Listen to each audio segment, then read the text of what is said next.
This video shows you the invisible patterns of music so you can use them to write your own songs and compositions. The lessons are straight from this book that has hit #1 bestseller in its category on Amazon and has helped my gamer clients write and release their own music at a professional level. A link to part 1 of this series is in the video description below this video. I invite you to click that link and start by watching that video first. That's part 1 if you have not already watched it. To be clear, this is part 2. Welcome to eighth notes. Now, eighth notes are a new type of, rhythmic value. They are twice as fast as quarter notes. So when the quarter note gets the beat, the eighth note actually divides the beat. We're going to explore what all that means. So there are 2 eighth notes in every quarter note. The count is written as 1 and, so we have a new way of counting. We're going to say the word and, but you can see here we're actually using an and% sign here. Sometimes you can actually see that written as a plus, but I like to use an and% because it means and, whereas plus means plus. So just in case you're out in the world and you see eighth notes written as 1 plus 2 plus, that's why. There's 2 ways of writing it. When we speak it aloud, we say 1 and. We don't say and%, we just say and. And then we count all the eighth notes. So let's look at something like this as 1 and, 2 and, 3 and, 4 and. So the first eighth note lands on count 1, 2, 3, or 4 along with the quarter note. So what that looks like is the first eighth note lines up with the quarter note. First eighth note lines up with quarter note. First eighth note lines up with quarter note. First eighth note lines up with quarter note. Any note that lands on a 1, 2, 3, or 4 is called a downbeat. A downbeat. So anytime an eighth note or a quarter note or even a whole note or a half note or a dotted half note lands on a 1, 2, 3, or 4, it's landing on a downbeat. The second eighth note lands in the middle of the empty space between counts 1 and 2, 2 and 3, 3 and 4, and then 4 when 4 goes back to 1, because we count 1, 2, 3, 4, and we don't just stop there. If we have a couple measures, we're going to start counting 1 again. So between 4 and 1, the eighth note also lands. This is the and of 1 or 2 or 3 or 4. The second note is called the upbeat. We're going to explore all that a little bit more in depth later. Let's look at this. So we have between beat 1 and beat 2, we have all this space, right? And we can see that exactly halfway between this space, we have the second eighth note. And the same applies for all the beats. Beat 2 to beat 3, second eighth note evenly divides the space in half. Beat 3 to beat 4, second eighth note evenly divides the space in half. Beat 4 back to beat 1, eighth note evenly divides the space in half. So I'm going to count what that actually is going to sound like. You can also listen to your example for more. I just want to give you right here in this video a quick overview of what this sounds like. So the click is the quarter note. 1, 2, 3, 4. And then the eighth notes 1 and 2 and 3 and 4 and. So you have that and, it's evenly dividing the space, that empty silence between clicks 1, 2, 3, and 4. And I'll do 2 measures just so you can see 4 back to 1. 1 and 2 and 3 and 4 and 1 and 2 and 3 and 4 and 1 and 2 and 3 and 4 and 1, like that. So that's going to be all for lesson 1 on eighth notes. I'll see you in the next one. In this lesson, we're going to unpack the idea of beat divisions and also upbeat and downbeat a little bit more. So looking at beat divisions, they're an equal division of time that it takes for the beat to happen. Eighth notes divide the beat into 2 equal parts. The beat is the time that it takes to perform a quarter note or a quarter rest. We will call eighth notes the division and quarter notes the beat. So quarter notes are the beat. The division is going to be eighth notes. And yes, even when eighth notes land on the downbeat, we're still going to call them the division because they are essentially dividing the beat into two equal parts, even if we use one of them. So eighth notes take up the time of 1/2 of a count. So like with the metronome, 1, 2, 3, 4, and. The time of half of a count. And if I say 1 and 2 and 3 and 4 and 1, 2, 3, 4, 1 and 2 and 3 and 4, and it's taking up half of the time of just the count of 1, 2, 3, 4. So when musicians talk about different divisions of the measures, they will first say the beat that the division divides. Let's unpack that. So for the example, the eighth note that lands on the and after beat 1, before beat 2, we're talking about this one right here. We're going to call that the and of 1. This one right here is the and of 2. This one right here is the and of 3. This one right here is the and of 4. This is how we keep track, because if we just said on the and, well, there's 4 ands. How do we know? We can tell the difference between 1, 2, 3, and 4 because they're each their own number, right? So we can say 1, 2, 3, 4. But to tell which and we're talking about, we're going to reference which beat that and is dividing. So whenever you're talking about eighth notes, beat divisions, we can talk about the eighth note that lands on beat 1, beat 2, beat 3, or beat 4, or the eighth note that is the and of 1, the and of 2, the and of 3, or the and of 4. Now let's break down the idea of downbeat and upbeat. So every quarter note, beat or count of 1, 2, 3, 4, those are 3 different ways of saying the same thing, the downbeat. So every quarter note is a downbeat. Every count is going to be a downbeat, 1, 2, 3, 4. And by the way, when you think about counting, we really are going to think about numbers, right? Because sure, we could kind of say we're counting ands, kind of. We're not going to consider that to be a count. Just the numbers, the 1, 2, 3, 4, that's going to be the count. And the very fact that we're counting, that is also going to be downbeat. So there are 3 different ways of saying the same thing, the downbeat. And the and between each downbeat is going to be called the upbeat. So downbeat, upbeat, downbeat, upbeat. Downbeat, upbeat, downbeat, upbeat. Sometimes people will say onbeat and offbeat to describe this same thing instead of downbeat or upbeat. It all means the same thing. Onbeat, offbeat's a little rare. I really haven't heard that too much throughout my career. Downbeat, upbeat is very typical. So really what we're looking at is there's 2 different ways of expressing eighth notes. So we could look at, let's use beat 2 as an example. All right, so beat 2. We could say that the eighth note here, let's change our colors. So this eighth note here, the eighth note on the and of 2. We could say that that is the eighth note on the and of 2, or we could say it is the upbeat of 2.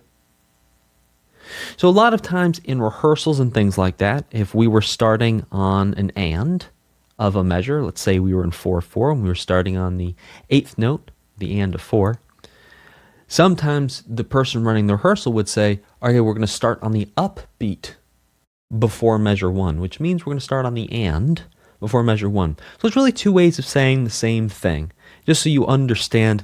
The advantage here is, in addition to having 2 different ways of saying it, you have 2 different ways of understanding it. It essentially is the same thing, but 2 different perspectives on the same idea. I will see you in the next lesson. In this lesson, we're going to review notes and actually learn about some new notes in different parts of notes themselves. So, as you may remember from level 1, we have things called note heads and stems. We have 2 types of note heads, open note heads and closed note heads. And sure enough, we can see open note head and a stem, closed note head and a stem. Now we have one new part of notes we're going to learn about today, and that is called a beam. And you can see here that this beam connects 2 stems together. So we have closed note heads, we have stems, and then a beam. And the beam is this horizontal line right here. That's the beam. So you can see we have, well, note head, stem, note head, stem, but then we have two note heads, two stems, and connecting them is a beam. So now let's take a look at the hierarchy of note values here. We sure enough have a whole note, which is taking up 1 and 2 and 3 and 4 and. Again, we're going to use those 8th notes for counting now. Two half notes, first half note taking up 1 and 2 and, the second half note taking up 3 and 4 and then we have 4 quarter notes taking up 1 and, 2 and, 3 and 4 and then 4 8th notes. And you'll see these 8th notes, sure enough, are note heads, stems, and then beams connecting all the stems together. 1 and 2 and, 3 and 4 and. So sure enough, in every whole note, there are 8 8th notes. In every half note, there are 4 8th notes. And in every quarter note, there are 2 8th notes. Let's do a quick review of things like lines and spaces. So we have 5 lines in the staff. We go line 1, 2, 3, 4, 5 from bottom to top. And then we have space 1, 2, 3, and 4 between all of the lines. To write closed note heads, you write a little oval, you color them in. To write open note heads, you write an open oval. If you're going to write a whole note, you don't tilt the oval, you just leave it flat. Quick review for stems. Your notes should always look like the letter P or the letter D. If your notes start looking like the letter Q or the letter B like boy, something's wrong. So whenever you have a stem down note, it should always look like a letter P. Note with a stem up should always look like a letter D. For stem direction, you're always going to have stem down notes starting from line 3 to line 5 and above if we go to ledger lines. And for stem up is always going to be from space 2 down to below the staff, again if we're using those ledger lines. So speaking of ledger lines extend to either side of the note head, as you can see here. And there's also the equal amount of space between the ledger line and the staff as there is between the staff lines. So you can see here we have this much space, and you can see we have that same amount of space again between the actual line 4 and line 5. That space here is the same amount of space up to the first ledger line. Then you'd repeat that again if there's a second ledger line, or indeed a third ledger line. And you can see this same example played out for closed note heads, open note heads, half note style, and open note heads, whole note style as well. One more thing to point out about ledger lines is that you don't actually want to connect the ledger lines of notes together. So you see this space here. We always want space between ledger lines. So your ledger lines are not actually going to be connected because they're not a full line of staff. So each note gets its own individual ledger lines. You can see as well below the staff here that there indeed is space between those ledger lines. Now, any note head that lands on or closer to the staff than one ledger line, which means you can see here we have note heads on the first ledger line, or they could go closer to the staff. Closer to the staff would be this way or this way. So any note that it's on one ledger line above or below the staff or closer to the staff, we're still going to keep the stem as being 4 staff lines long. Once we get above one ledger line, you can see here we're at 2 ledger lines above the staff, above or below one ledger line below the staff, 2 ledger lines below the staff. We're going to extend the stem all the way to meet line 3. It doesn't matter what pitch class the note is, as soon as it passes that first ledger line, either above or below the staff, we extend the stem up to line 3. Now that you've learned how to write 8th notes, let's talk a little bit how to count and clap 8th notes. So the 8th note count is going to be 1 and 2 and 3 and 4 and.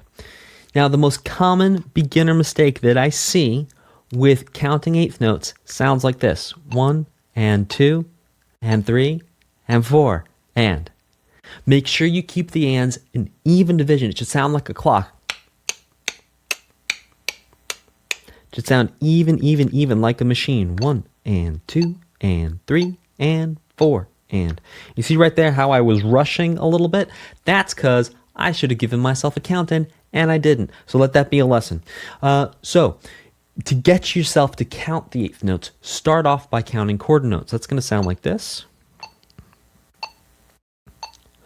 1, 2, 3, 4. Eighth notes. 1, and 2, and 3, and 4, and 1, 2, 3, 4. 1, and 2, and 3, and 4, and. So from now on, whenever you do count-ins and whenever you count for yourself, you should always count the eighth notes. It's going to take a little extra work to get there, but it's going to be worth it. You always want to count the smallest division possible that you know, because that way you're going to feel all the music much more accurately and also be able to play, perform, and understand everything a lot more accurately as well. I will see you in the next lesson where we talk about count-ins using eighth notes. I'll see you there. In this lesson, I'm going to walk you through how to count and do count-ins using eighth notes. So first thing you're going to do, just like count-ins with quarter notes, you're going to listen to the click until you can anticipate when the next click is going to happen. Then you're going to count 1, 2, 3, 4, aloud with each number as you speak at the same time as the click, just like this. Here we go. 1, 2, 3, 4. 1, 2, 3, 4. Once that's comfortable, add in the ands. It's going to sound like this. 1, 2, 3, 4. Eighth notes. 1, and 2, and 3, and 4, and 1, and 2, and 3, and 4, and. Now the goal is to actually skip steps 1 and 2 and go straight to step 3. That sounds like this.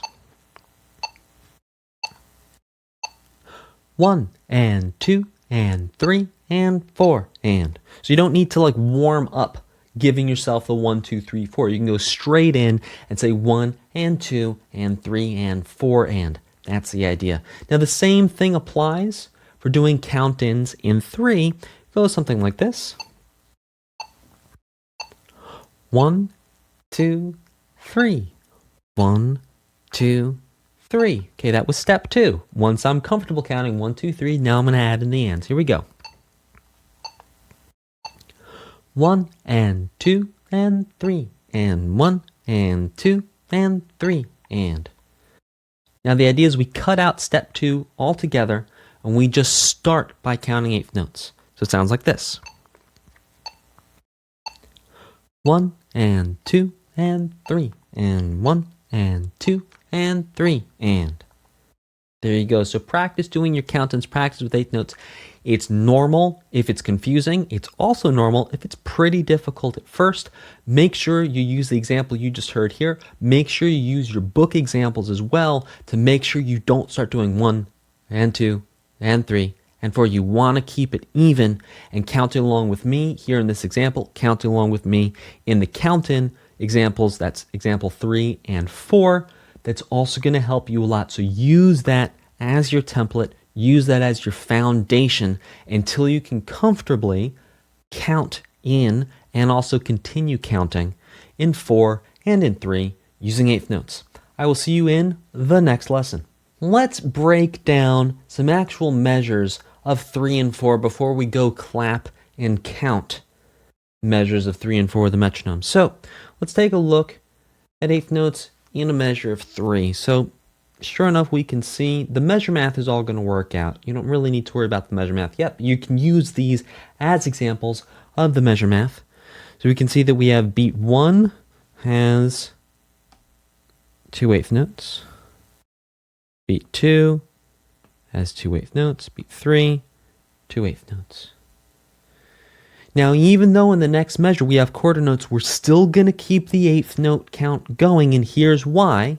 You don't want to change the count between quarter notes and eighth notes. Once you start on eighth notes, stay on eighth notes because eighth notes are going to come up again later. So why would you want the extra stress and the extra task of switching how you count? Always just count your eighth notes the whole way through. It doesn't matter what rhythmic value the notes are. Always count the eighth notes. That way you're ready for eighth notes whenever they show up. You can see even here in measure 3, where we have a half note to a quarter note, we're still going to count 1 and 2 and 3 and. Here in measure 4, thank goodness we were counting the 1 and 2 and 3 and, because we sure enough have eighth notes again. Looking in a measure of 4, it's the same idea. You can see we have eighth notes here, we have eighth notes here. We want to keep the count of 1 and 2 and 3 and 4 and going, even when we're hitting half notes, even when we're with whole notes. Whatever's going on, we're always going to keep that count of the division. I will see you in the next lesson where we're going to start clapping and counting some eighth notes. In this lesson, we're going to clap and count, starting with example 5. So you start your metronome. We're going to start it at 60. As you can see, our tempo mark over here shows us, yep, where we want to be in 60. Make sure your metronome is set to 60 BPM or beats per minute. Now once you can anticipate the clicks, the timing of the clicks when the next click is going to be, you're going to give yourself a count in using eighth notes and then start. So I'm going to give myself one measure of count in. 1 and 2 and 3 and 1 and 2 and 3 and 1 and 2 and 3 and 1 and 2 and 3 and 1 and 2 and 3 and repeat. 1, 2, 3, 1 and 2 and 3 and 1 and 2 and 3 and 1 and 2 and 3 and. There you go. Now notice I'm snapping instead of clapping, and that's also because I'm actually marking where I am in the example at all times with my other hand. So multitasking to the max. You can clap. I'm snapping because I only have the one hand to do it with. All right, let's look at example 6. Same idea, but this time we're going to be counting to 4, both for our count-in and during the example. So here's example 4. 1 and 2 and 3 and 4 and 1 and 2 and 3 and 4 and 1 and 2 and 3 and 4 and 1 and 2 and 3 and 4 and 1 and 2 and 3 and 4 and 1 and 2 and 3 and 4 and 1 and 2 and 3 and 4 and 1 and 2 and 3 and 4 and 1 and 2 and 3 and 4 and. I will see you in the next lesson where we're going to do even more clapping and counting with eighth notes. I'll see you there.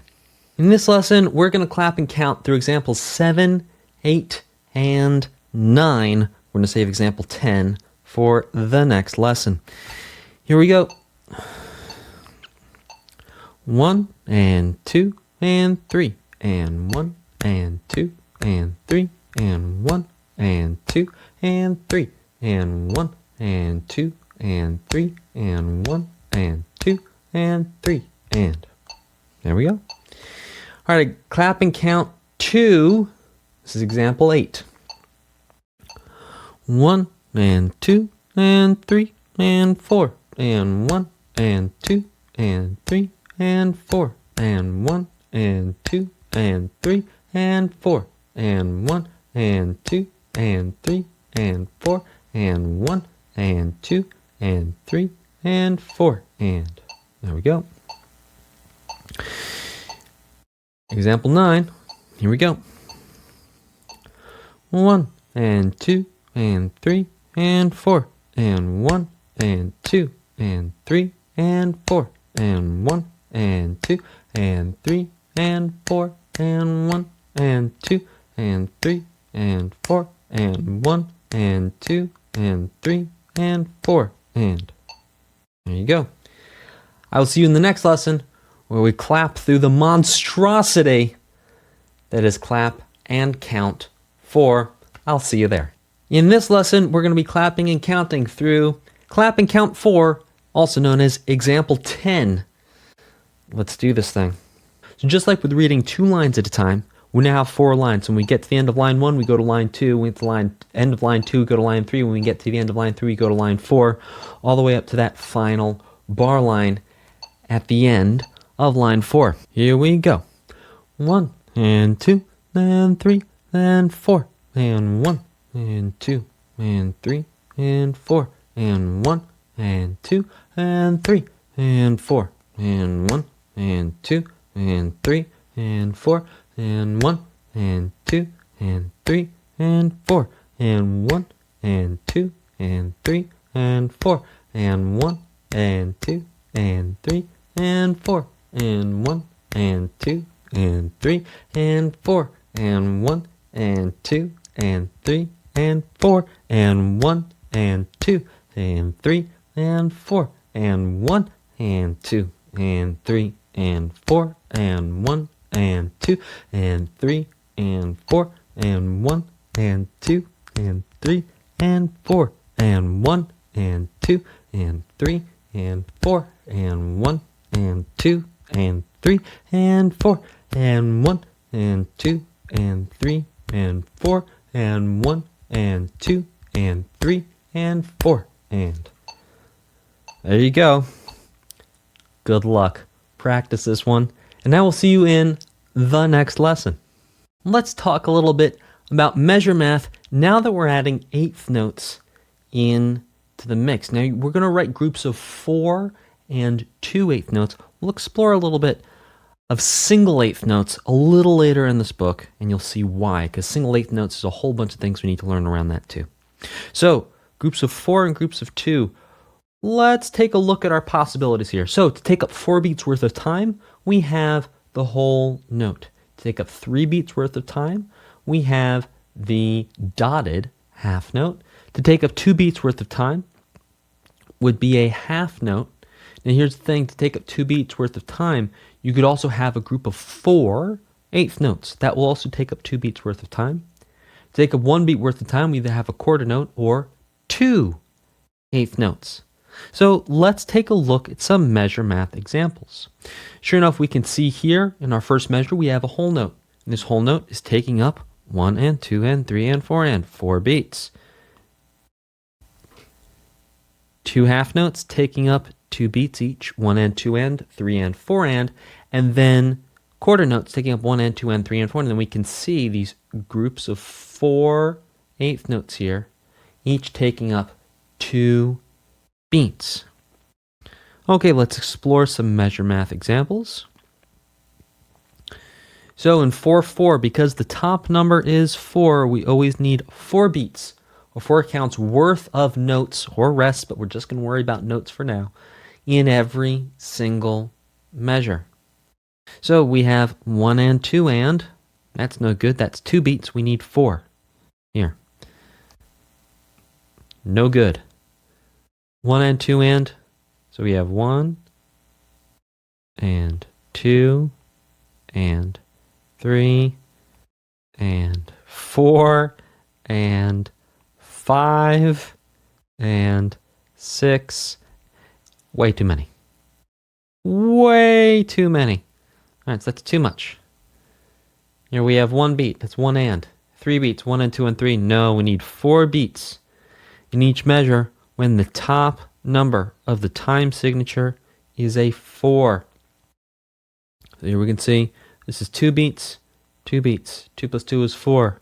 A group of 1 beat. 1, 1, 1. That equals 4. 1 plus 2 plus 1 equals 4. Who knew you were going to get some free math classes here in music theory? Okay. Measure math in 3, it's the same idea. Because the top number of the time signature is a 3, every single measure must add up to 3 beats worth of notes or rests. But for now, we're just going to worry about the notes. You can never have a whole note in 3/4 because a whole note takes up 4 beats of 4 counts, and each measure of 3/4 can only hold 3 beats or 3 counts worth of notes. You also cannot have 5. That's no good. No. 2 beats. No. Now what we can do, sure enough, is have 1 and 2 and 3 and. So here's 2 plus 1. 1 plus 1 plus 1. It's all good. 1, 1, 1, 1, 1, 1. They all equal 3. So the measure math that you learned in level 1 stays exactly the same here. You just now have the option to use eighth notes in what you're doing.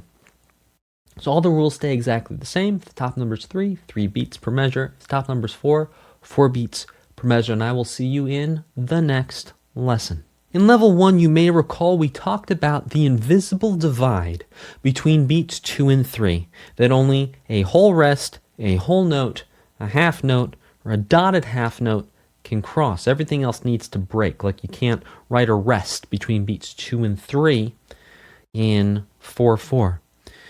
Now, this invisible divide is also going to make changes once we bring eighth notes with beams into the picture. So eighth notes with beams cannot cross between beats 2 and 3 in 4/4.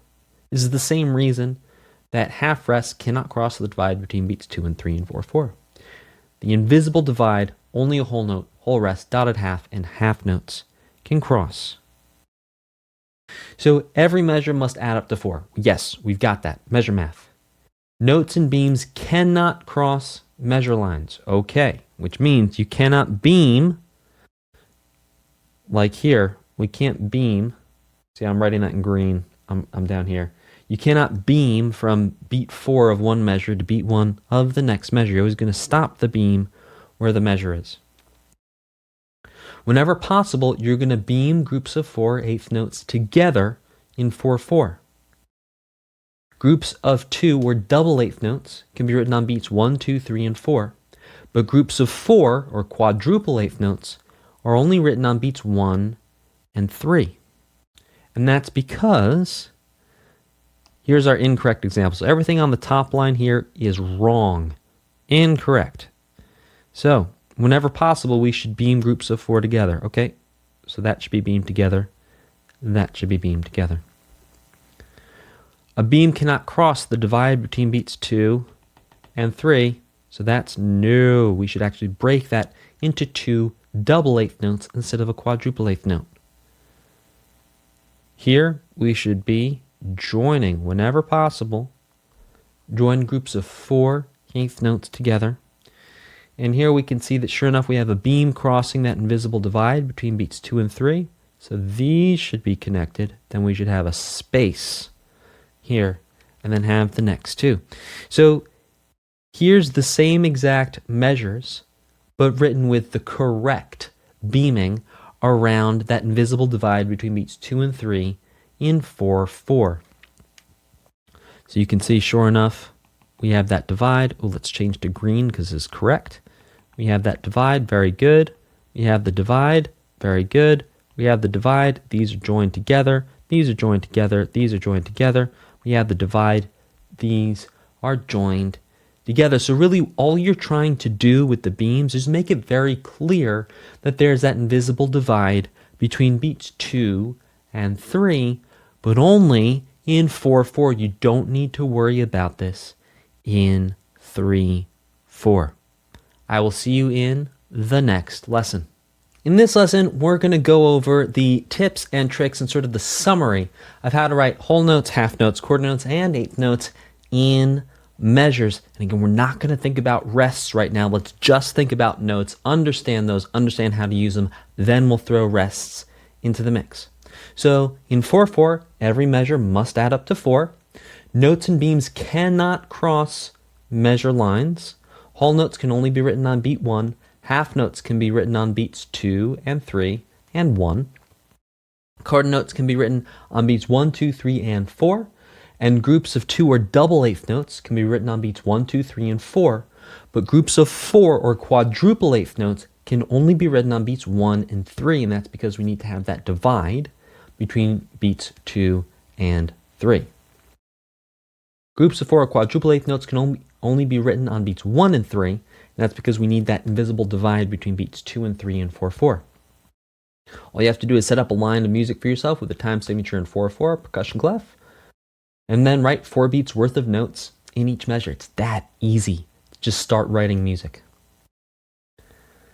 Now to write music in 3/4, every measure must add up to 3. Notes and beams cannot cross measure lines again. A whole note cannot be written in 3/4. This is because the whole note gets 4 beats, and each measure of 3/4 can only hold 3 beats total. Half notes can be written on beats 1 and 2. Quarter notes can be written on beats 1, 2, and 3. Groups of double eighth notes can be written on 1, 2, and 3, but here's the thing. In 3/4, you cannot use groups of 4/8 notes. And the reason why is because you want to show the 3 individual beats, and because in 3/4 there isn't this idea of sort of splitting the measure into 2, that invisible divide between beats 2 and 3 like you have in 4/4. And so in 4/4 you want to show very clearly the 2 halves of the measure, and that's why you can have those groups of 4/8 notes. But in 3/4, because there's no invisible divide, we want to clearly see each one of the 3 beats, and so to clearly show each one of the 3 beats, you're just going to use double eighth notes, because then you can see, oh, double eighth note, that's a beat. Double eighth note, that's a beat. Double eighth note, that's a beat. So set up a line of music for yourself, and then just write 3 beats worth of notes in each measure. And just a quick reference for you of all the different types of note values you can use and how much each one is worth in terms of beats or counts. I will see you in the next lesson. Even if you have dreams to write symphonies or write songs, to write whatever it is in your heart to write, and even if you don't have the dream of writing music, you should still write rhythmic compositions, just focusing on the rhythm. And this is because once you have a solid foundation of the rhythm, adding the notes on top is so much easier than if you're having to worry about the rhythm and the notes at the same time. So taking a little time just to write rhythmic compositions, and that's why we have you do a lot of rhythmic composition writing in level 1 and level 2. So to write a composition, you pick a line or space of the staff, and then you write a composition in 4/4 or 3/4. So when I say pick a line or space of the staff, what I mean is you're going to write all the notes on one line or space, not vary them, because we're just worried about rhythm here. We're just worried about, is a light switch on, is there sound, or is a light switch off, is there silence? We're not worried about pitch. So check your note heads, check your stem lengths, check your beams if you're using eighth notes.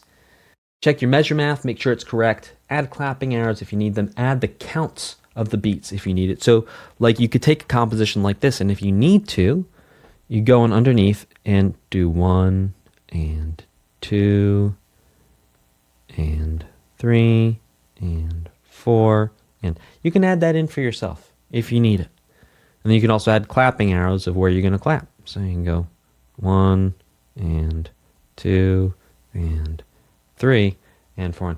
Those are pretty ugly arrows, but you get the idea. And then just clap and count your compositions with the metronome and try and find cool combinations. Try and find things that sound interesting and fun to you just using rhythm. A lot of what makes songs catchy, a lot of what makes songs memorable and popular and famous even, is the rhythm of the melody and the rhythm of the instruments too. If you were to take away all the pitch, it would still have a groove to it. It would still be fun to listen to just from a rhythmic perspective. So this is another reason why it's really important to just focus on rhythm for a little bit and just understand it and really dig deep into it and get all parts of it together, and then start thinking about adding pitch into the mix. I will see you in the next lesson where we're going to talk about note spacing. A quick review. Note spacing.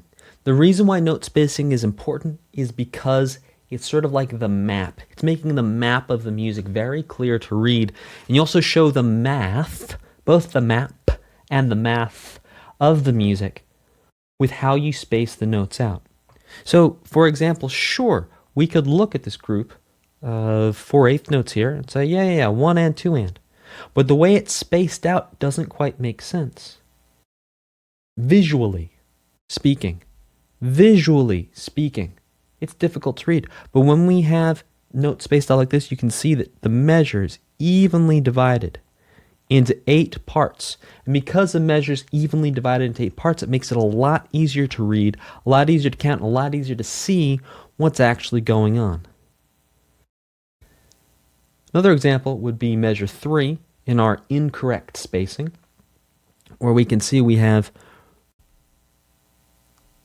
beat 1, then beat 2 might be here, beat 3 is here, beat 4 is here. It's not an even spacing of the measure, whereas we can see the same exact notes written below. So this is the same exact notes, but with clear spacing, where we can see the 8th notes dividing the quarter note worth of time. So we can see that this is worth this amount of time. We see that same amount of time here, same amount of time. We're showing the time visually. We're showing how evenly the time is distributed and how all the notes fit into the time.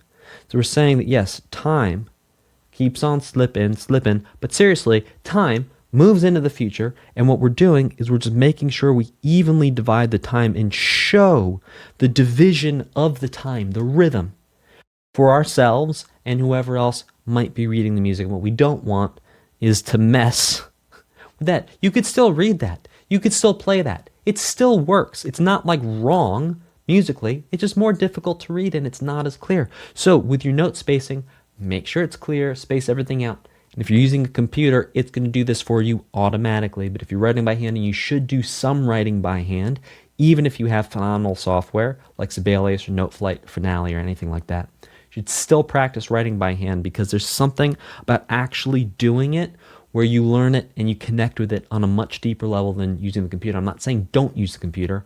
I'm saying at the beginning, do both. And then if you prefer writing by hand, go write by hand. You prefer writing with the computer, go write with the computer.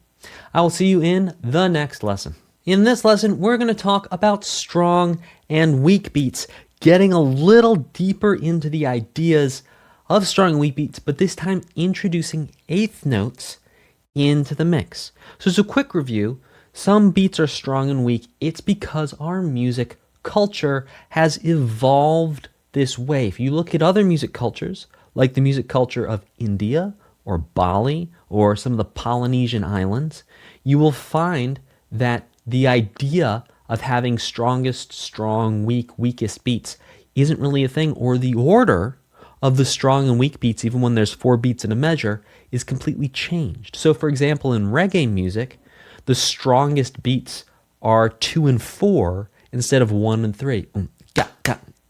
1, 2, 3, 4. 1, 2, 3, 4. 1, 2, 3, 4. So right there, that's an example of another music culture where there's still 4 beats in the measure, but which beats are strongest, which beats get the most emphasis, does change. So here are strong and weak beat colors. If you happen to be colorblind, I'll give you some clues along the way to help you out. So strongest is green, strong is yellow, weak is going to be orange, weakest is going to be red, division is going to be blue. Now the order of the strongest and weakest beats, and again, I'm just going to mention this again, if you happen to be colorblind, this is going to be the order, and this is going to be how you can tell. So number 1, you can tell because we actually have the strongest, the weak, the strong, the weak, and the division. We have the letter up at the top. But also if you remember the order, that's really the most important thing. So in 4/4, we have strongest, weak, strong, weakest. And in 3/4, we have strongest, weak, weakest. And what we're adding in here with level 2 is we're actually going to talk about the division. So the division is weaker than the weakest beat. No division is stronger than another division. So for example, we can see here in 3/4, we have the strongest beat on beat 1, we have a weak beat on beat 2. Each beat has a division. So we have the and of 1 right here, and we have the and of 2 here. So just because the and of 1 is attached to the strongest beat, that does not make that division any more powerful than the division that is attached to 2, or even the division that's attached to the weakest beat. So all 3 divisions they're all the same. They all equal weaker than the weakest. So it doesn't matter that this division happens to have the green color. We're just showing that it belongs to the strongest beat. We're breaking the strongest beat down and adding this division in here. But really, all the divisions are equal in how weak they are. I will see you in the next lesson. We're going to explore the idea of strong, weak, and beat divisions again by using the drums, because what an amazing instrument to clearly see strong, weak, and divisions, and then also be able to apply this over into popular music and actually be able to hear the time signatures of songs for a little bonus ear training here in this music theory course. So we have three parts of the drum set we're going to be paying attention to today. The first is the snare. It's this silver drum right here. And the reason why it's called a snare is because there's actual metal wires underneath the drum that when you tighten them up and you hit the drum, it makes a sound. The next is the kick drum right here. It's got that hole in it. That's to let air out. You can also put mics near that hole. But yeah, you can also put mics in the bass drum itself. That's also just to let air out of the instrument. And then the next part is the hi-hat, this contraption right here. Now, the hi-hat, without getting too technical, you can see it kind of has a pedal down here. There's a pedal down here. When you press on it, that closes these two cymbals together, and when you release the pedal, those two cymbals open. The sound we're going to be exploring today, and that creates two different sounds, and you can actually modulate how close that hi-hat is, and that changes the sound. What we're going to be exploring today is when the hi-hat is firmly closed, so the drummer is pressing down on the pedal and then striking these two closed cymbals together with a drumstick. So let's go through and listen to each one of these parts of the drums by themselves, then put them all together. So here we go. This is going to be the snare. Check it out. Okay, so that's our snare drum. Now let's listen to the kick drum. The next part of the drums for us to listen to is the hi-hat. The hi-hat's going to be playing on all beats as well as the beat divisions. Now let's put the kick, the snare, and the hi-hat together. So the kick is going to be playing on the strongest and strong beats. The snare is going to be playing on the weak and weakest beats. And the hi-hat is going to be playing on all beat and beat divisions. Let's check it out.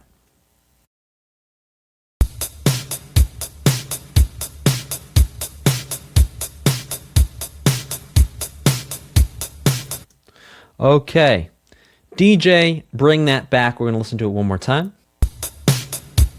Strong, weak, strong, weak. Strongest, weak, strong, weakest. Strongest, weak, strong, weakest. And that's how we hear drum patterns in 4/4, and that's how we can hear the difference between the strongest, the strong, the weak, the weakest beats, and then also the beat divisions with that hi-hat. Let's check out what this sounds like in 3/4. So just like in 4/4, the kick is going to be playing on the strongest beats, and then the snare is going to be playing on the weak beats. The hi-hat is going to be playing on all beats and beat divisions. Now, obviously, the difference between 4/4 and 3/4 is that 3/4 is only 3 beats, and then, of course, the strong and weak beats changes. So we have strongest, weak, weakest. So we're going to have 2 snare hits, but 1 kick every measure. Let's check this out.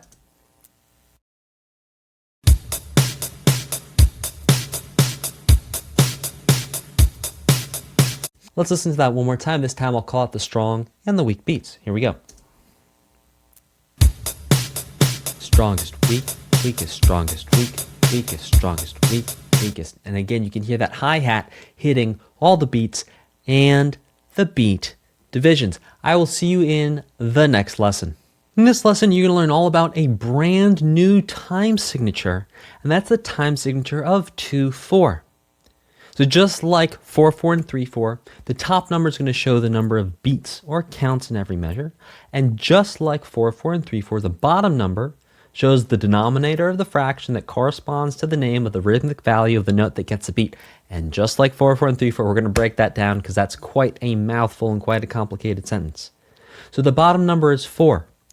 If we make that 4 into a fraction and put a 1 over it, that's 1/4. The name of that fraction is a quarter, so the note value that gets the beat or the count is the quarter note.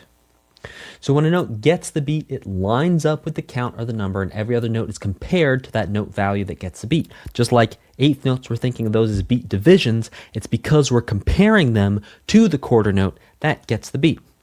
So in 2/4, the top number is 2. So how many beats in the measure? 2. 2 beats per measure. Which type of note gets the beat? Bottom number, 4. The quarter note gets the beat. So you can see that in measures of 2, we could have 2 quarter notes in every measure. Now the way the strong and weak beats work in 2/4 is we just have a strongest and weakest. Let's explore the difference between 2/4 and 4/4, because already you might be thinking to yourself, well, hang on a second. If we stuck 2 measures of 2/4 together, wouldn't that make a measure of 4/4? Not quite, and you will see why in the next lesson. In this lesson, we are going to explore something called rhythmic tension. Now, we're going to see a couple different types of tension throughout level 2, and you're going to understand how to use them and why they're so important. Let's start here with rhythmic tension. So why 2/4 and not 4/4? Why would we write in 2/4 when 4/4 is basically 2 measures of 2/4 stuck together, right? Let's look at this. 2/4 is strongest, weakest, sure, but 4/4 is strong, strongest, weak, strong, weakest. It's basically going strong, weak, right? And 2/4 is also fundamentally just going strong, weak. And if we do 2 measures of 2/4, it's strong, weak, strong, weak. Here's the difference. We write music in 2/4 when we want to take advantage of the fact that there are only strongest and weakest beats. The drum pattern for 2/4 looks like half a measure or 2/4 or 4/4, but it sounds very different, especially when other instruments play as well. So we can understand the difference between 2/4 and 4/4 more with the idea of tension and resolution. For example, in 4/4 we have strong beats on 1 and 3. The weakest beat, beats 4, creates more tension than beat 2, which pushes us or moves us in our anticipation for beat 1. So if you think about it, the different strengths of the beats in 4/4 gives us 2 levels of tension and resolution. Whereas in 2/4, there's only one type of rhythmic tension and resolution. We're going strongest, weakest, strongest, weakest, strongest, weakest, strongest, weakest. Whereas in 4/4, it's a little bit more nuanced. There's more going on. It's strongest, weak, strong, weakest, strongest, weak, strong, weakest. And because of that difference, that creates a fundamental change and a fundamental shift in how the music sounds. So we're going to use some not super technical terms here of light tension and heavy tension, and then R for resolution. So in 4/4 we have light tension from beat 2 that resolves, if there's a resolution, into beat 3. So beat 2 pushes us into beat 3. There's heavy tension from beat 4 that resolves or pushes us back to beat 1. Contrast that with 2/4, and there's heavy tension from beat 2 that resolves into beat 1. It just goes back and forth, and that's why 2/4 is used for marches, because the music shows everyone very clearly when to take the next step. It's tension, resolution, tension, resolution, tension, resolution, tension, resolution. 1, 2, 1, 2, 1, 2, 1, 2. So when would you use 2/4? So there's no clear rule for when to use 2/4, but we can look at some different types of music that traditionally use 2/4 to understand where you might want to use it. Now, an interesting note is that all the genres that use 2/4 are older genres. 2/4 really is not in fashion anymore. It's uncommon to find modern popular music in 2/4. Maybe you're going to be the artist, the composer, the songwriter to bring it back in style. Who knows? So traditional country, and when I say traditional country, I mean sort of the Johnny Cash, John Denver, that sort of 50s, 60s type of country before modern country came around. Folk music from many different European and Slavic cultures, and some traditional marches and military songs you're going to hear 2/4, and I highly encourage you to play around with 2/4 in your compositions. But what we're going to do in the next video is we're going to jump in to some examples of 4/4 and 2/4, and I'm going to point out the feeling difference between the two. I will see you there. Let's talk about meter. Meter is the pattern of strong and weak pulses, or the strong and weak beats, that comes from a particular music culture. The word meter is used for expressing and measuring how many beats there are in a measure, how strong and weak each beat is, and how those beats are then divided. So meter is the grouping of strong and weaker beats, the repetition of those groupings. Meter is also sometimes called time. So people will say 4/4 time instead of just 4/4. They'll say 3/4 time instead of 3/4. So simple meters always have a 2, 3, or 4 as the top number of the time signature. They always have a 4 as the bottom of the time signature. There's other numbers, but for now we're just going to worry about the 4. And they always have, here's the key, 2 equal divisions of the beat unit. So that eighth note that divides the quarter note in half when the quarter note gets the beat, that eighth note is showing us the fact that there's 2 eighth notes dividing each quarter note. That shows us we're in a simple meter. There is such a thing as compound meters, where each note is divided into 3 equal divisions, but that is for another day, another time, and level 3. So simple duple meters, duple meaning double, 2, like a duo. Simple duple meters have 2 beat units that are both divided into 2 equal parts in each measure. So simple duple would be 2/4. We have the beat unit, which is the quarter note, and then the beat division, which is the eighth note. In simple triple meter, we're going to have 3 beat units in each measure, and each beat unit is divided by 2 equal beat divisions. That's our 3/4. 2 eighth notes inside of each quarter note, 3 beat units in each measure. Simple quadruple meters have 4 beat units that are all divided into 2 equal parts. The difference between 2/4 and 3/4 and 2/4 is that we have the ability to write these quadruple, or these group of 4 eighth notes in 4/4 that we cannot write anywhere else. So our common simple meters, simple duple meter would be 2/4. Simple triple meter would be 3/4. Simple quadruple meter would be 4/4. In each case, the quarter note gets the beat. The eighth note is the beat division. Yes, there are other time signatures where we can put an 8 or a 2 or a 1 or a 16 on the bottom, but we're not going to worry about those because they are much, much less common. 95% of the time, you're going to be dealing with 4/4. 4% of the time, you're going to be dealing with 3/4. 1% of the time, you're going to be dealing with 2/4, and every once in a while, there's going to be a compound time signature here and there, even in modern pop music. I will see you in the next lesson, where we're going to do a review of everything we learned in Rhythm 6. In this lesson, you're going to learn all about single eighth notes. So single eighth notes have a new little part of a note that we're going to learn about, and that is called a flag.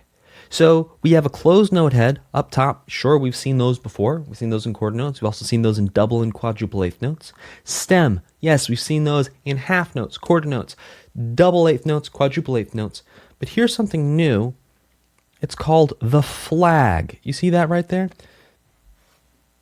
This part of the note is called a flag, and it's sort of like, imagine we had an eighth note with a beam, and we kind of chopped this other eighth note off, and then we took this beam and then we wrapped it up.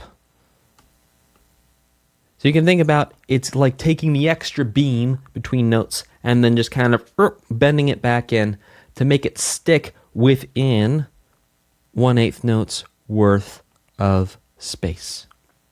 Now there's some interesting things to know about single eighth notes. Like, even though there are 2 eighth notes in every quarter note, you're never going to see 2 single eighth notes in the same beat. We'll look at some beaming examples in a little bit.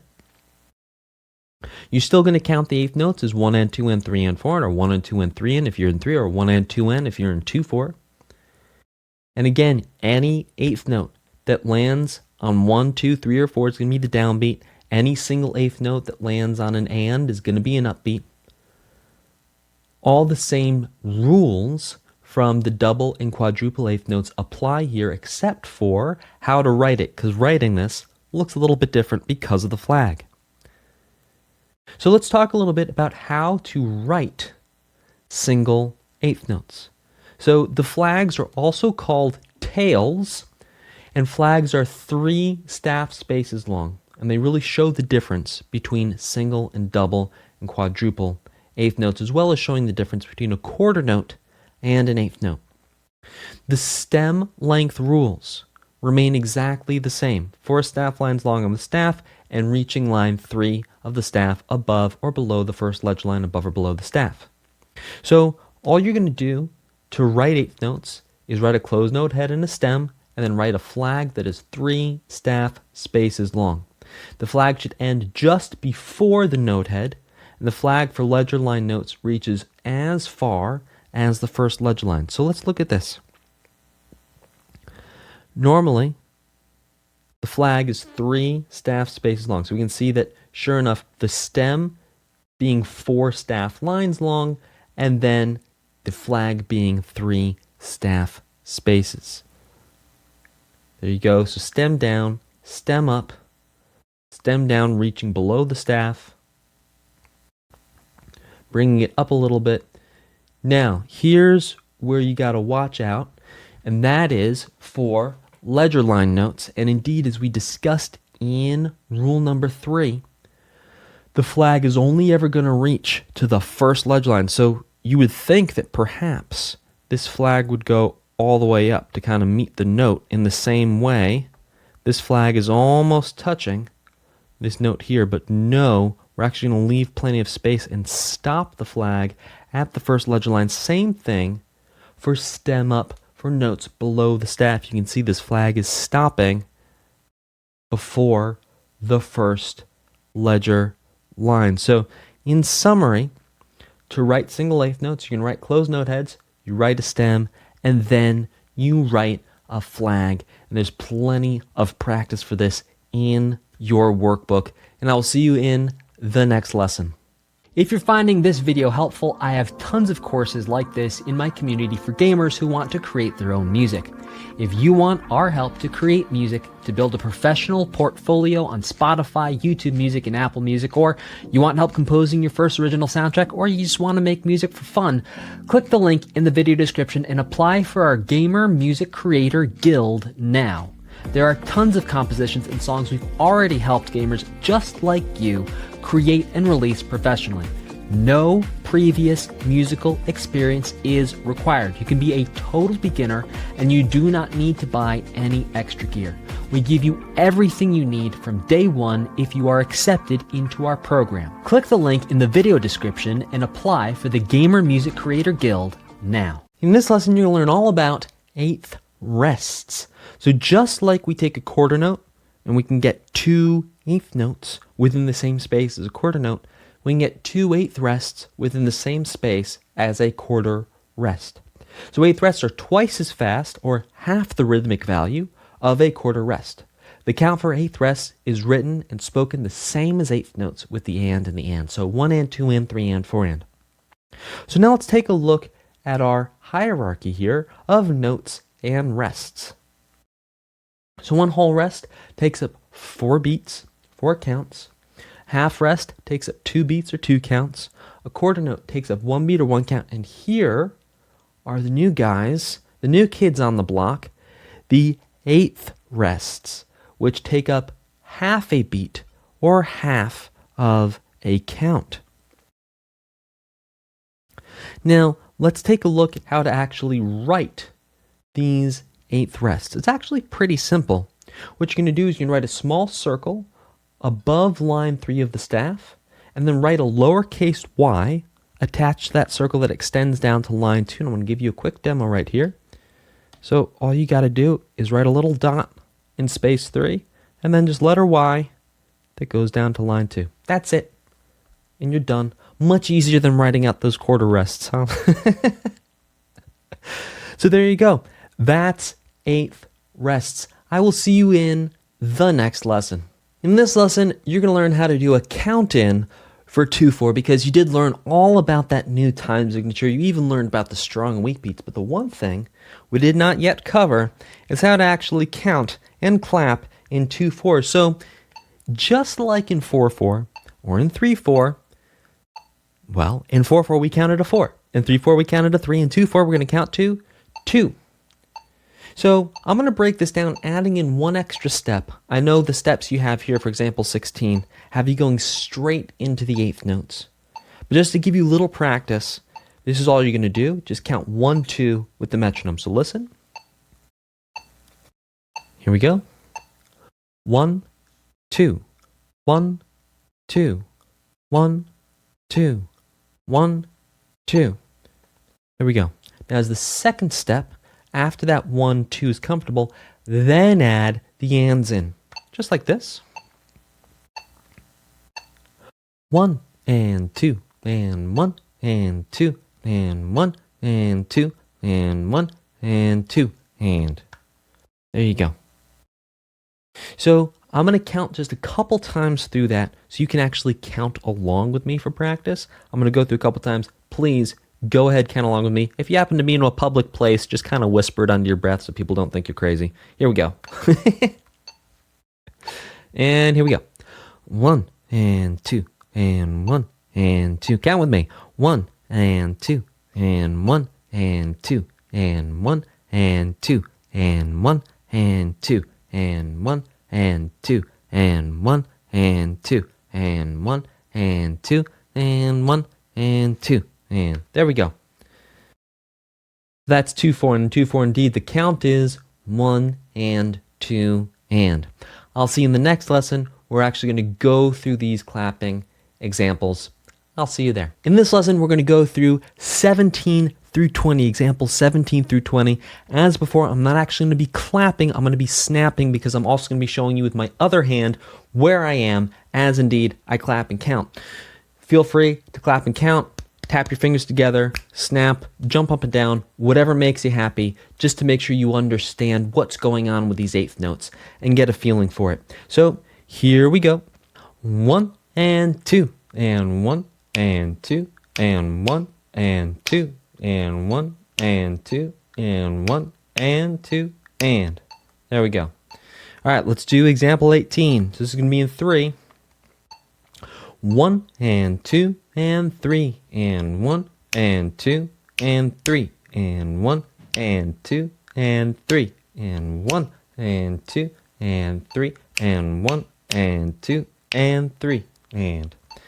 All right, clap and count 7, also known as example 19. Let's do this thing. 1 and 2 and 3 and 4 and 1 and 2 and 3 and 4 and 1 and 2 and 3 and 4 and 1 and 2 and 3 and 4 and 1 and 2 and 3 and 4 and. Now for this next example, example 20, we don't actually have a count below the staff. This is taken from a real live piece of music, not just something I created as an example. This is from Les Vêpres Siciliennes. This is a bass drum part. This is from an opera by Giuseppe Verdi. Here we go. 1 and 2 and 3 and 4 and 1 and 2 and 3 and 4 and 1 and 2 and 3 and 4 and 1 and 2 and 3 and 4 and 1 and 2 and 3 and 4 and 1 and 2 and 3 and 4 and 1 and 2 and 3 and 4 and 1 and 2 and 3 and 4 and. I will see you in the next lesson. In this lesson, we're going to do a deep dive into measure math, now including single eighth notes and eighth rests. So, for 4 beats, we have a whole note or a whole rest. For 3 beats, we have a dotted half note. For 2 beats, we have half note, a group of 4 eighth notes, or a half rest. For 1 beat, we have a quarter note, a group of 2 eighth notes, or a quarter rest. And for half a beat, we have a single eighth note, or an eighth rest. Now keep in mind that now the measure math, we're dealing with half a beat because of the eighth notes and the eighth rests. You just got to watch out for that because now you need to really make sure your entire measure has the correct number of beats in it, including making up for any half beats that you decide to use. So let's take a look at some incorrect and then some correct examples. So incorrect measure math. So we have a quarter rest, we have an eighth note, and an eighth rest. That equals 2 beats because we have 1 plus 1/2 plus 1/2 equals 2. Over here we do indeed have 6 beats. We have 1, 2, 3, 4, 5, 6. So you see how this single eighth note, eighth rest, that is equal to a beat because each one is worth half. 1 beat, I mean, come on. The time signature is 4/4 is 1 beat. So that's incorrect. And then here we have 3 beats. Here's beat number 1, here's beat number 2, and here's beat number 3. Now let's look at the correct example. So here we start with half a beat, then we have 1, and then we have another half. You can do that. That's okay, because these two together make up 1. So that's 2, here's 3, here's 4. Here's 1, 2, here's 3, here's 4. Here's 1, here's 2, 3, 4, 1, 2, 3, 4. 4 beats in each measure. Let's take a peek at measure math with 3, 4. So here we have 1 beat. Here we have 1 beat, 1 beat, 1 beat, 1 beat. That's 4 beats. It's too many. Top number of the time signature is 3, which means we can only possibly have 3 beats in every measure. Okay, here's beat 1, beat 2, beat 3, 4, beat 5. Well, that's not right. Oh, gosh. All right, here's beat 1. Here's beat 2, and we have a tie connecting the 2/8 notes together. That's a mess. All right. So here we have correct measure math for 3, 4. Yes, you can use a whole rest in any time signature, that's 4, 4, 3, 4, and 2, 4, to show a complete measure of silence. Here's 3 beats. Beat 1, beat 2, beat 3. Very good. Beat 1, beat 2, beat 3. Okay, and again here's half. Here's half. These together equal 1. Then we have 2, and then 3.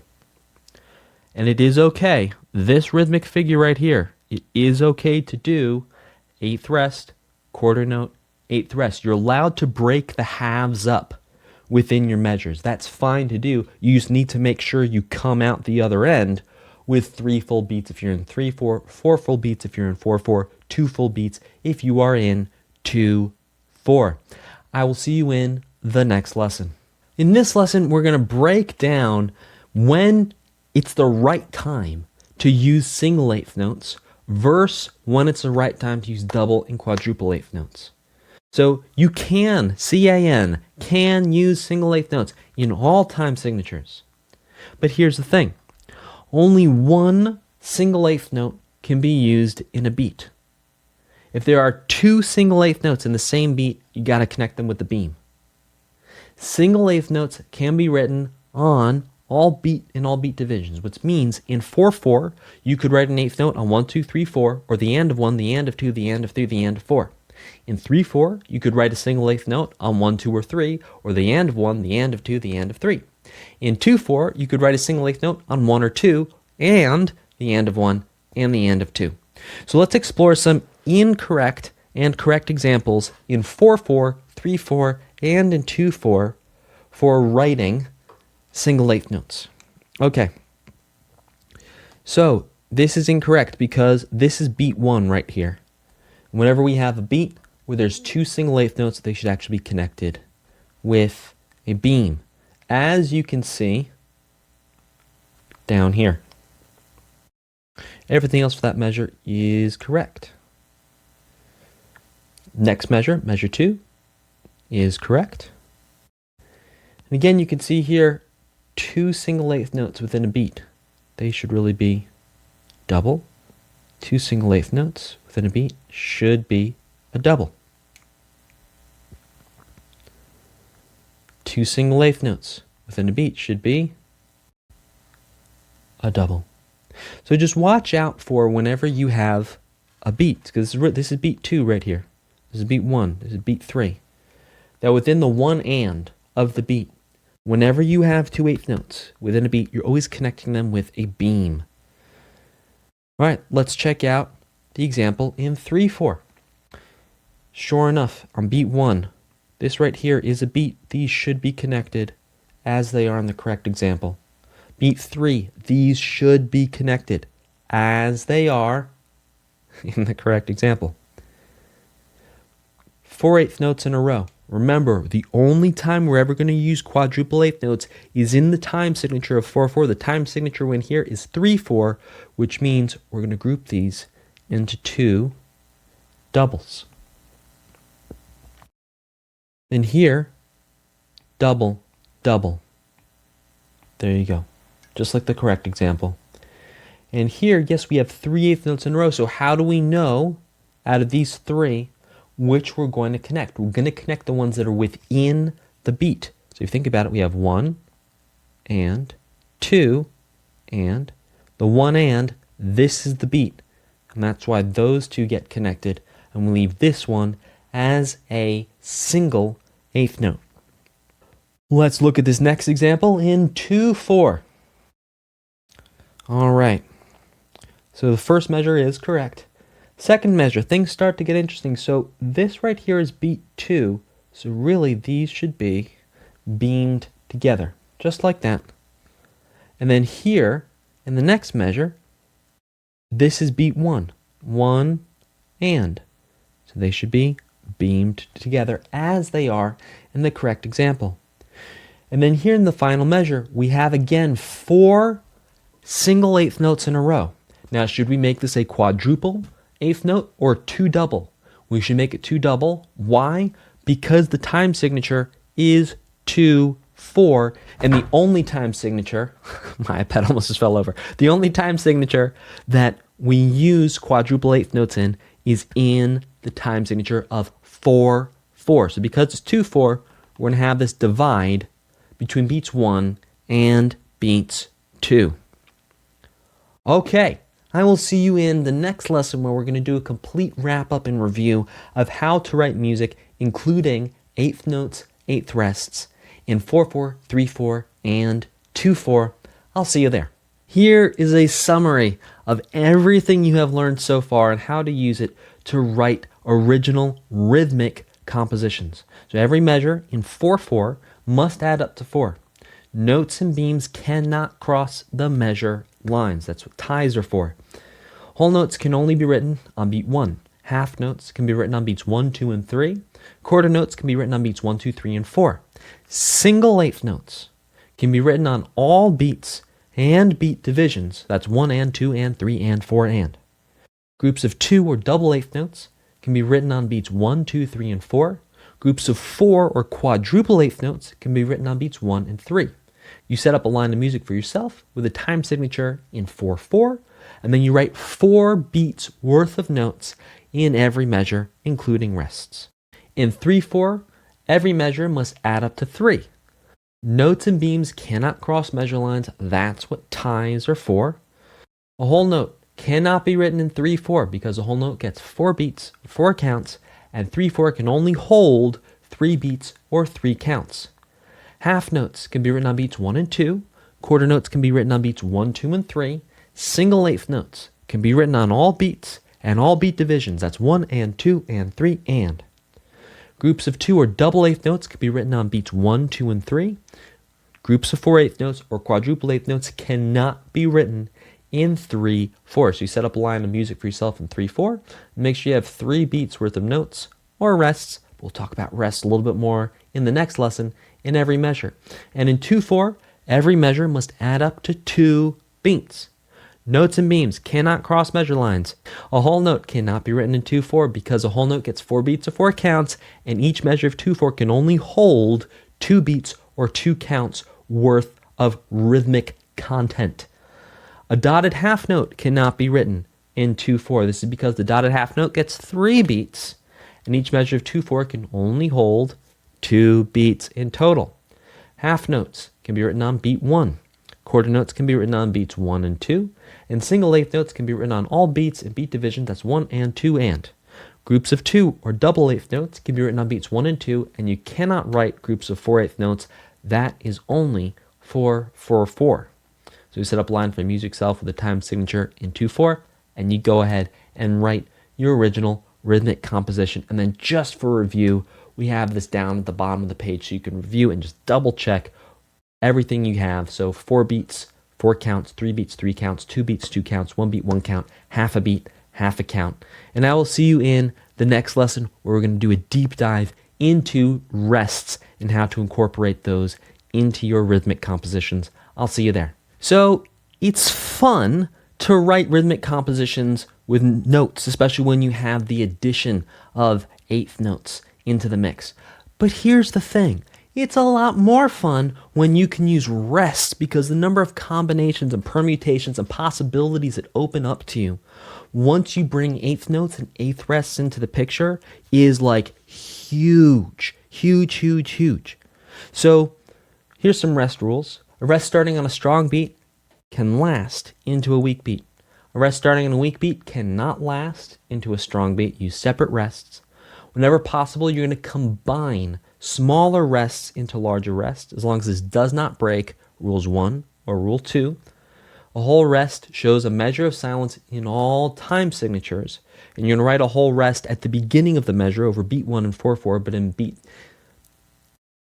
4/4, but in the time signatures of 2/4 and 3/4, where the whole rest is not taking up 4 beats or 4 counts. It's really just showing us that we're taking up an entire measure of silence. You're actually going to write the whole rest in the middle of the measure. Now, if you happen to be colorblind, I'm going to be breaking down some things along the way for you as well. For everyone else who can see colors clearly, we're going to rock and roll. So you're going to memorize the colors of which type of beats and different notations can be written on. So we have strongest, strong, weak, weakest, and division. Now, to use this system, if you happen to be colorblind, is everything is always going to be in the same place. So the strongest beats are always going to be first. So this here, this here, this here, this here, this, this, this, this, this, this, this. Whenever you have that first dot, means it's always going to be the strongest beat. If you have a second dot, it always means it's going to be the strong beat. Third dot means it's going to be weak. Fourth dot means it's going to be weakest. Fifth dot means it's going to be beat division. And that's going to apply to everything. Oh, with the exception of the half note here, but we'll fix that. So really this half note circle here should be over by 1. Because the dotted half note can go on the strongest or the weak beat. Not the strongest and the strong. So what you have here is like a cheat code for using notes in the correct places. Some things to update you on from level 1 is notice for the quarter note can actually be written on beat divisions. We saw that playing out a couple pages ago, where we have 1 and 2 and. So you can see that the quarter note can actually start on the and of 1. It can also start on the and of 3 if we're in 4/4, as it does right here. So we have 3 and 4 and. So you can kind of chop the measure up a little bit and add the quarter note onto the ands of either 1 or 3. The reason why you can't put it on the end of 4 is because that would last into the next measure. The reason you can't put it on the end of 2 is because that would break the invisible divide between beats 2 and 3 in 4/4. As we've talked about, the eighth note and the eighth rest can go on any beat or beat division. In the next lesson, we're going to do a deeper dive into some correct and incorrect examples using all of these new rules and these new notes. I will see you there. In this lesson, we're going to look at some incorrect and correct examples using notes and rests. So let's get started. Let's look at our incorrect example first. Okay, so 1 and, that looks good.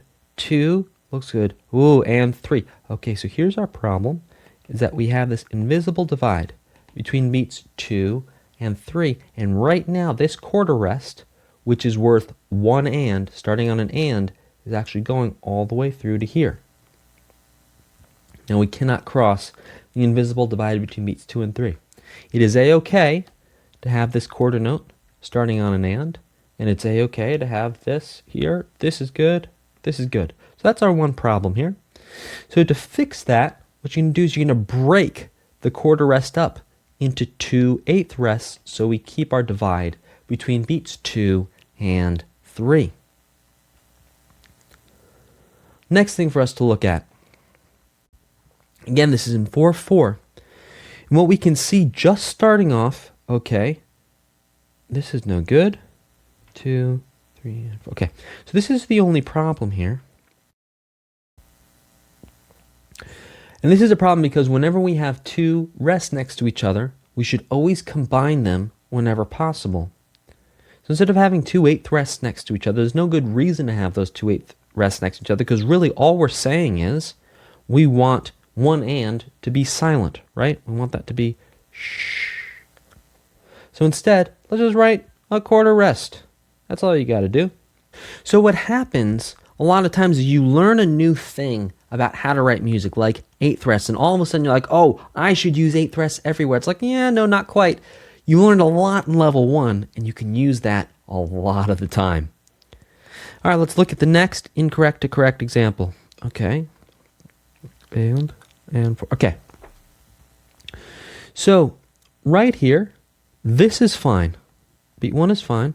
The and of 1 is also fine. Here's the problem. The problem is, on the and of 2, we have a quarter note. Now this quarter note wants to last all the way into beat 3. But because we're in 4/4, there's an invisible divide between beats 2 and 3 that only the whole note, the whole rest, half note, dotted half note can cross. So what you need to do in this case is break the quarter note up into 2/8 notes and tie them together. Yes, you can tie eighth notes, and in the same way you could tie a quarter note to a half note or a quarter note to a whole note.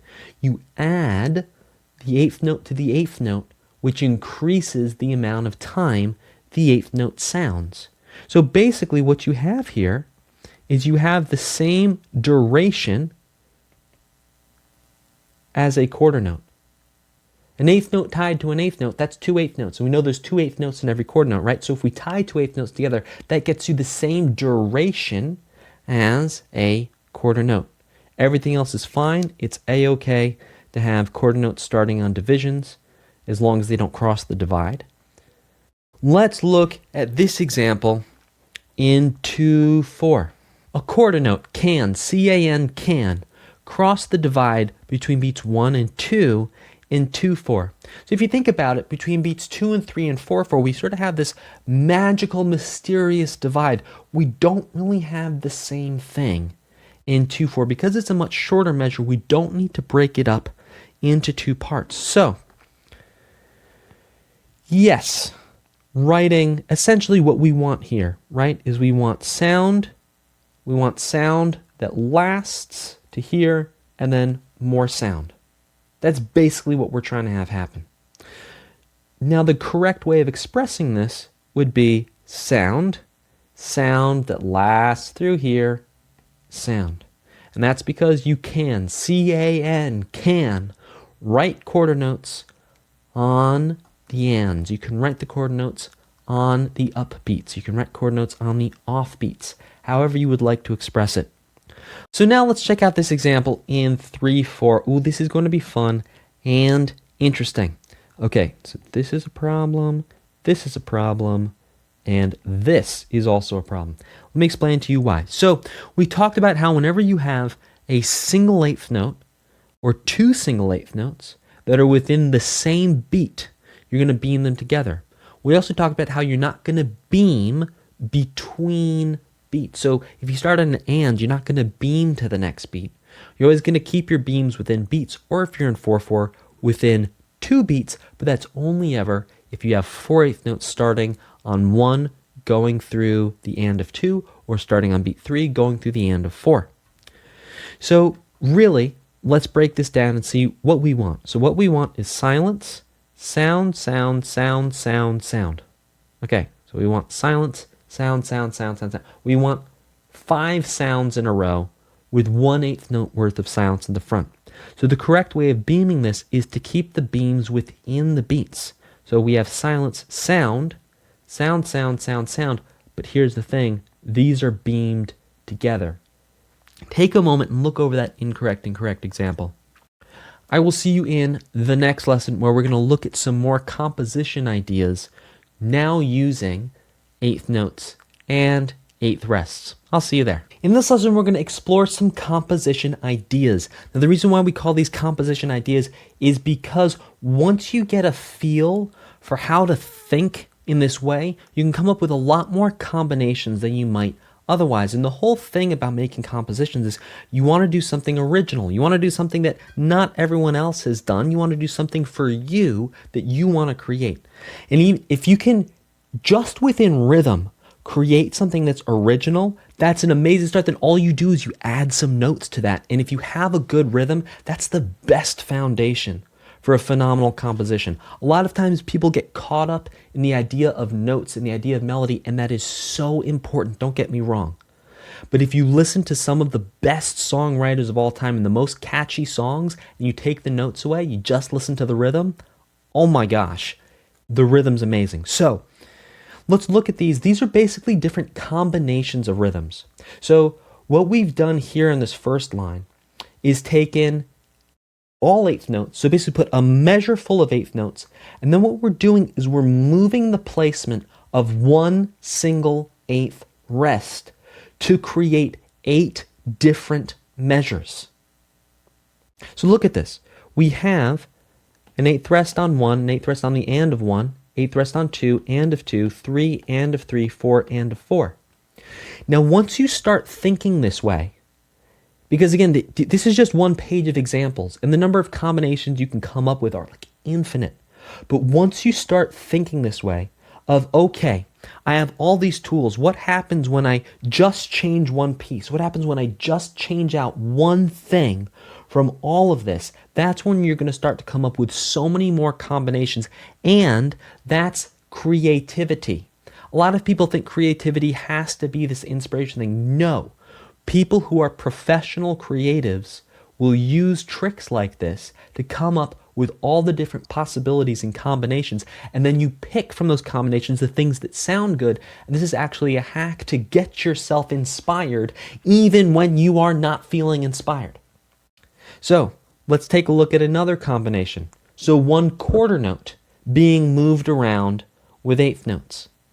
So we have a quarter note on 1, quarter note on the and of 1, quarter note on 2, not on the and of 2, because that would break the divide between beats 2 and 3 and 4/4. You could, as always, tie an 8th note from the and of 2 to 3 to get a quarter note's worth of time of sound.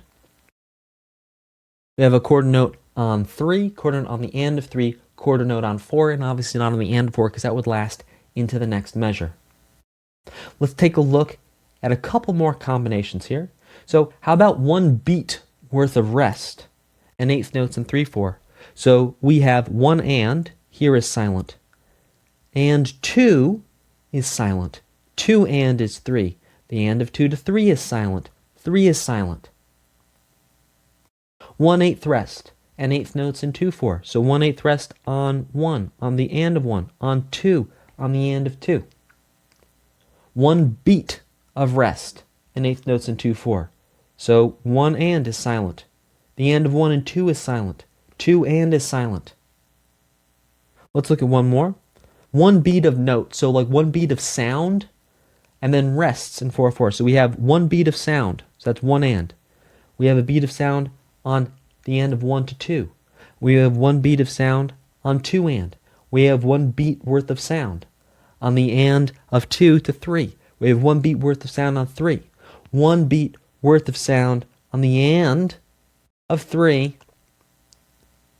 to 4. 1 beat worth of sound on 4 to and.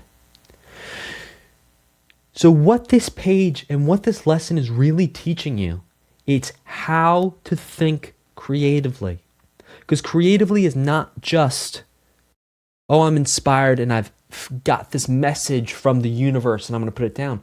Because you don't get those every day. So sometimes to be creative means you write out all the different combinations of something and you're going to come up with something you wouldn't have thought of otherwise.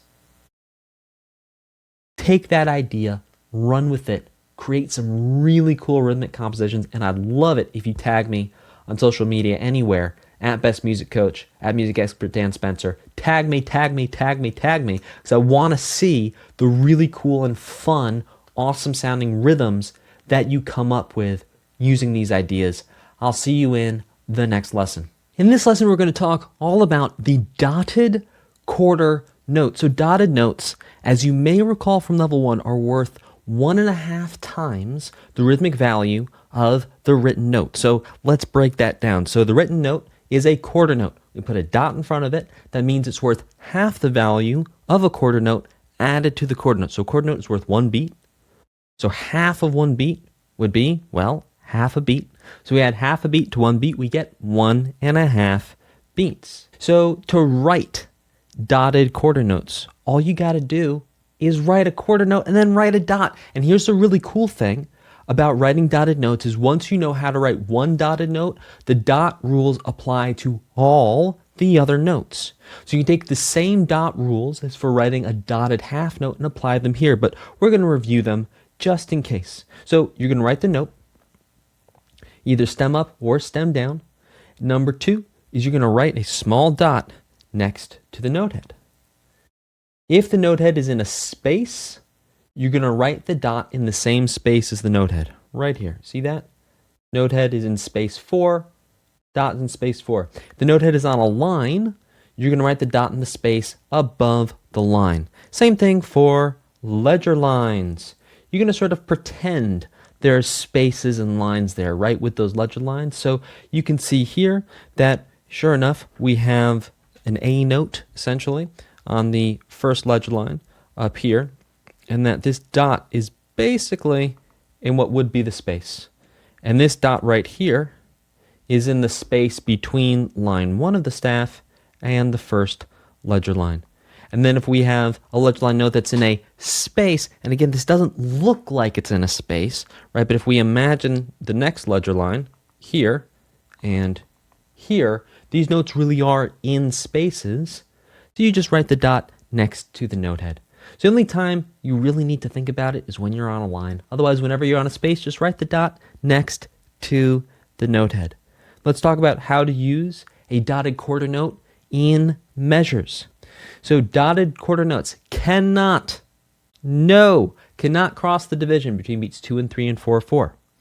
Now, just like quarter notes, dotted quarter notes can start on a beat division. They can start on an and, they can start on an upbeat, they can start on an offbeat, however you would like to say it, as long as it does not break rule number 1.